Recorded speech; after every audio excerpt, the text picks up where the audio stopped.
নমস্কার, green diary চ্যানেলে আপনাদের সবাইকে সুস্বাগতম।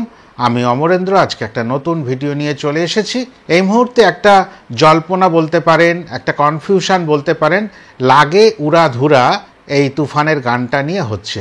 এই ট্র্যাকটা নিয়ে সমস্যাটা তাহলে কোথায় হলো? কনফিউশন এটাই, মিমি চক্রবর্তী তার ইউটিউব চ্যানেল থেকে একটা ছোট্ট বাইট প্রকাশ করেছেন, তাতে ভালো ভিউজও পেয়েছেন। কিন্তু তিনি কথা বলার সময় একেবারে শুরুর দিকে বলে ফেলেছেন যে এটা একটা প্রমোশনাল ভিডিও শ্যুট করতে যাচ্ছি, আর হয়েছে কন্টেন্ট ক্রিয়েটারদের মধ্যে একটা কনফিউশন সৃষ্টি। কেন উনি বললেন নায়িকা হওয়া সত্ত্বেও প্রমোশনাল ভিডিও শ্যুট করতে যাচ্ছেন? সেটা একটা এমন দিনের ভিডিও দেখাচ্ছেন যেটা একেবারে অন্তিম দিনের ভিডিও। তিনি সেটা স্বীকার করছেন, বলে দিচ্ছেন যে আজকেই এই তুফান সিনেমার শেষ শুটিং হতে চলেছে। কিন্তু এই যে শুরুতে একটা ট্র্যাক পেছনে উড়াধুরা বাজতে বাজতে উনি বলে ফেলেছেন প্রমোশনাল ভিডিও শ্যুট করতে যাচ্ছি, তাতে একটা জল্পনা কল্পনা বলুন, তার একটা শুরুয়াত হয়েছে। আজকে তুফানের লাস্ট ডে, আর যে গানটা তোমরা ব্যাকগ্রাউন্ডে শুনতে পাচ্ছ সেটার আজকে শুট। সো অনেকদিন পর আমরা একটা প্রমোশনাল সং শুট করছি, আর এটা আমার sorry for this, but BTS এর জন্য স্টে টিউন। তার সমস্যাটা কোথায় হয়েছে আমি একটু বিস্তারিতভাবে বিশ্লেষণ করলাম। তা বিশ্লেষণ করে দেখলাম যে টিজারটা এসেছিল, টিজারটা হচ্ছে প্রমোশনাল পারপাস। এবার বলবেন তাহলে গানটা কি পারপাস? গানটা নিঃসন্দেহে প্রমোশনাল পারপাস, সম্পূর্ণ গানটা। কিন্তু একটু ভালো করে লক্ষ্য করতে হবে, টিজারে যে মুভমেন্টগুলো দেখানো হয়েছে সেই মুভমেন্টগুলো প্রত্যেকটি কিন্তু সম্পূর্ণ গানটির মধ্যে নেই। তাহলে কি দাঁড়ালো? গানটা আলাদা ইনট্যাক্ট শ্যুট করা হয়ে গেছে। শেষ দিনে ওই অংশগুলো শ্যুট করা হয়েছে যেগুলো ওই টিজারে আসবে, সেগুলো একটু অন্যরকম বাইট। আবারও বলছি, পরে ব্যাখ্যা করছি।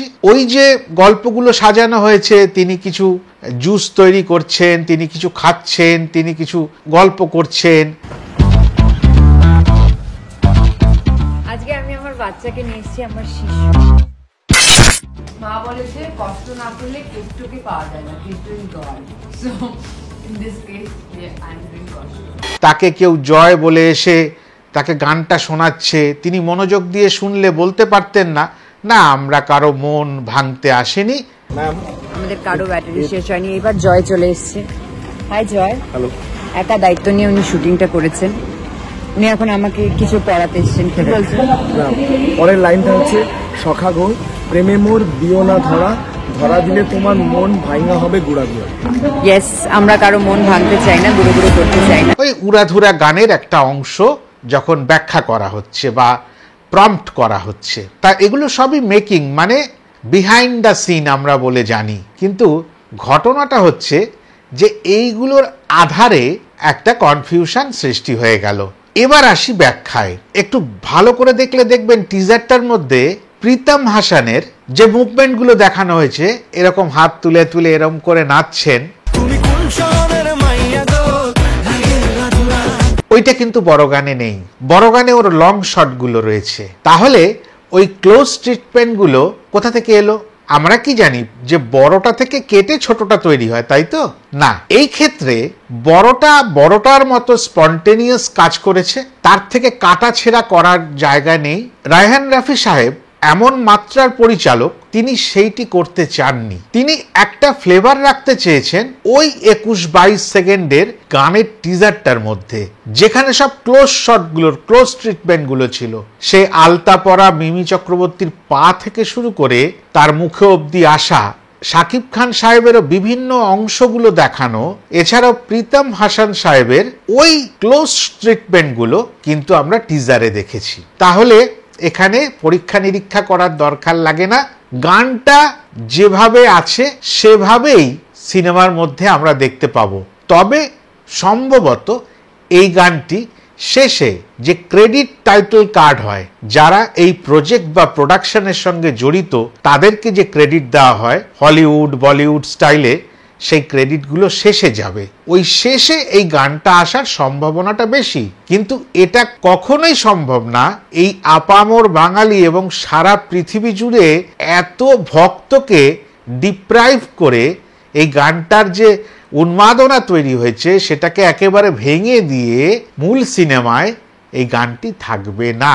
শাকিব খানকে নিয়ে ভিডিও করলেই তো ভিউজ হয়, কমেন্ট সেকশনে ভর্তি লেখা আসে শাকিব খানরে নিয়ে ভিডিও করতেছেন ওই জন্য তো ভিউজ পাইতেছেন, আপনাকে ওখানে তো ভিউজ হয় না। আচ্ছা ভাই, শাকিব খানকে নিয়ে ভিডিও করতে গিয়ে এই যে মাথাগুলো লাগিয়ে যত্ন করে নিজের বাচন ভঙ্গি দিয়ে কাজটা করি, সেই কাজটার কি কোনো কদর নেই? না, আমি তো শাকিব খান নই, তবে সারা পৃথিবী এটা জানে যাকে নিয়ে কথা বললে মানুষ শুনবে তার সম্বন্ধেই কথা বলা ভালো।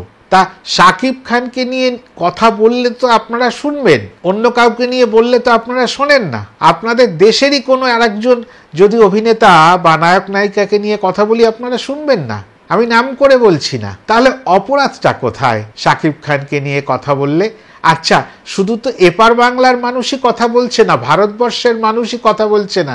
যদি আপনারা শত্রুই মনে করে একটা আপনাদের মনের ভাব প্রকাশ করে থাকেন, পাকিস্তান কথা বলছে, কানাডা, অস্ট্রেলিয়া, নিউজিল্যান্ড, যুক্তরাষ্ট্র, যেদিকে যাবেন 1000-এর ওপর প্রায় কন্টেন্ট ক্রিয়েটার কথা বলছে, সবার ভিউজ হচ্ছে। তাহলে অপরাধ শুধু আমার মতন ছোটখাটো ক্রিয়েটারদের কোথায়? আপনারা বারংবার প্রশ্ন করেন, ভালোই তো আমাকে শাকিব খানরে নিয়া ভিউজ বানাইতেছেন।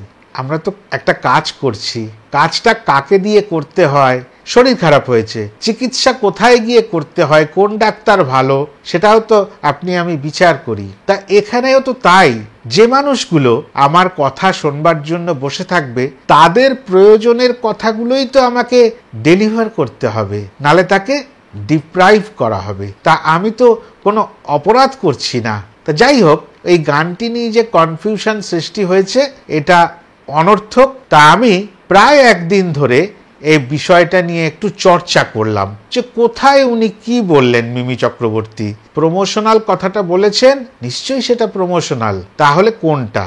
ওই টিজারটা হচ্ছে ফর প্রমোশনাল পারপাস বলে শুট করানো হয়েছে, আর বড় গানটা বড় গানের মতোই রয়েছে, যেটা মানে সম্পূর্ণ গানটা। তাহলে কি দাঁড়ালো? আমরা সিনেমায় যেখানেই হোক বড় গানটা বা পুরো গানটা আমরা পাবো, এই নিয়ে কোনো দ্বিমত নেই। আর এ ভুল তুফান টিম কোনোদিনই করবে না যে গানে এত এত ভিউজ, সেই বিশাল উন্মাদনা সৃষ্টিকারী গানটাকে মূল সিনেমা থেকে বাদ দিয়ে দেবেন। এখনো কিন্তু এডিটিং টেবিলেই সিনেমাটি রয়েছে, এডিট শেষ হয়ে যায়নি। এতটুকুই বলার ছিল। আশা করি সবাই ভালো আছেন, ভালো থাকবেন। সামনে আপনাদের ঈদ, খুব আনন্দ করবেন, অপেক্ষা করবেন তুফান আসার জন্য। আবার নতুন ভিডিও নিয়ে নতুন সময় দেখা হবে। সবাই নিজের যত্ন নেবেন। নমস্কার।